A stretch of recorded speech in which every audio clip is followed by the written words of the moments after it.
सिद्धेश्वर संहिता का 23वां अध्याय। ऋषि बोले, हे सुत जी, रुद्राक्ष तथा शिव नाम की महिमा किस प्रकार करनी चाहिए। सुत जी बोले, हे ऋषियों, भस्म, रुद्राक्ष, शिव नाम से ही तीनों त्रिवेणी के समान महापुण्यम है।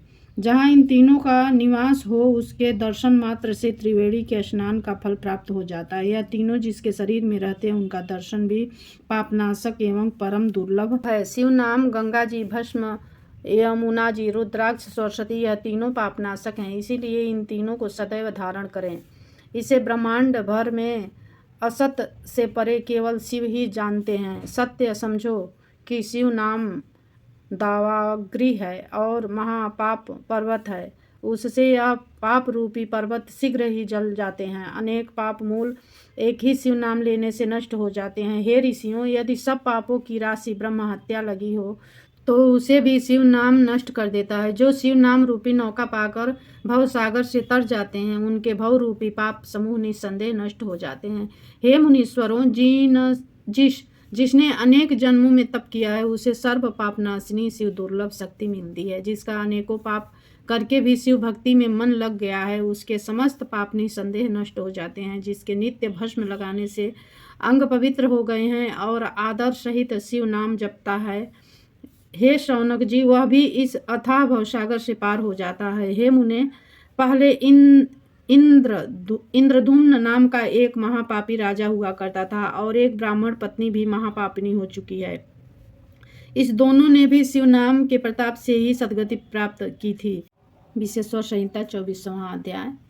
सुत जी बोले, हे ऋषियों, भस्म दो प्रकार की हैं, एक महाभस्म और दूसरी स्वल्प भस्म। श्रोता, स्मार्थ तथा लौकिक, ये तीनों प्रकार की महाभस्म हैं। स्वल्प संज्ञक भस्म भी बहुत प्रकार की हैं। श्रोता स्मार्थ भस्म ब्राह्मणों के लिए है, अन्य सब वर्णों के लिए लौकिक भस्म है। ब्राह्मण मंत्र द्वारा भस्म धारण करें तथा अन्य सब बिना मंत्र धारण करें। उपलों से सिद्ध हुई भस्म आग्नेय भस्म कहलाती है। दूसरे के यज्ञ से भी उत्पन्न भस्म त्रिपूर्ण धारण करने में श्रेष्ठ है। जवाल उपनिषद में लिखे अनुसार अग्नि इत्यादि मंत्रों द्वारा 7 बार जल से भिगोकर शरीर में भस्म लगावें। तीनों संध्याओं में जो शिव भस्म में त्रिपुर लगाता है, वह सब पापों से निर्मुक्त होकर शिव के साथ मोद पाता है। त्रिपुर तथा भस्म लगाकर ही विधि से जप करें। जो निर्भय और धर्मी, सदा का पापी, हत्यारा, मूर्ख एवं पतित हो, वह भी भस्म रमाने से जिस स्थान में रहता हो, वहाँ ही सब तीर्थ और यज्ञों का वास हो जाता है। सारे उपनिषदों का यही सार है कि भस्म तथा त्रिपुर धारण करना श्रेयकर है।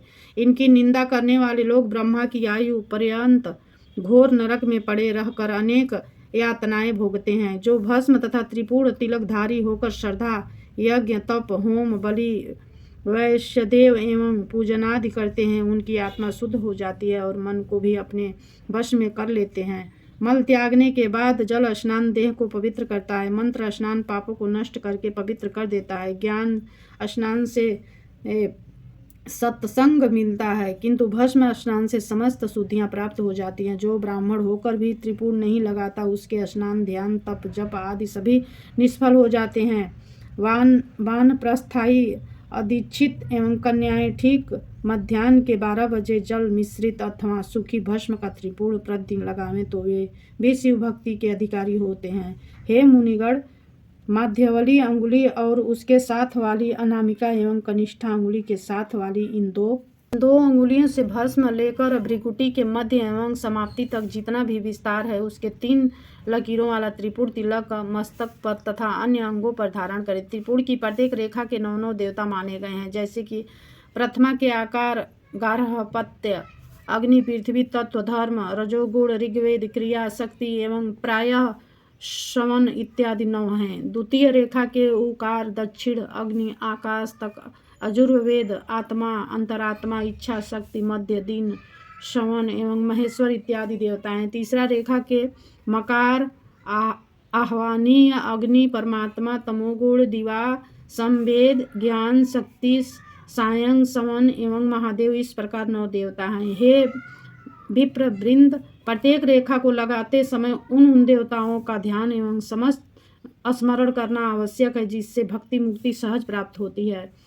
भस्म 32, 16, 8 किंवा 5 अंगों में धारण करें। सिर, माथा, दोनों कान, दोनों नेत्र, नासिका के दोनों छिद्र, दोनों हाथ, मुंह, कंठ, दोनों कुहनी, दोनों भुजदंड, हृदय, दोनों बगल, नाभि, दोनों अंडकोश, दोनों उरु, दोनों घुटनों, दोनों पिंडली, दोनों जांघें, 5 आदि 32 अंगों में क्रमशः अग्नि, वायु, पृथ्वी, देश, 10 दिशाएं, 10 दिग्पाल, 8 वसुंधरा, ध्रुव, सोम, आम, अनिल, प्रातःकाल इत्यादि का नाम लेकर भस्म त्रिपुर धारण करें। अथवा सिर, कंठ, मस्तक, दोनों कंधे, दोनों हाथ, दोनों कुहनियों और भुजदंड, नाभि, दोनों बगलें एवं पीठ, इन 16 अंगों को क्रमशः धारण करें। तब अविश्वसनीय कुमार शिव भक्ति, इंद्र, इस, नारद, वामदेव आदि 9 देवताओं का स्मरण करके त्रिपुर लगावें। अथवा सिर, बाल, दोनों कान, मुख, दोनों हाथ, हृदय, नाभि, उरुगल, दोनों पिंडली एवं दोनों पांव, इन 16 अंगों में क्रमशः शिव, चंद्रमा, रुद्र, ब्रह्मा, गणेश, लक्ष्मी, विष्णु, शिव, प्रजापति, नाग,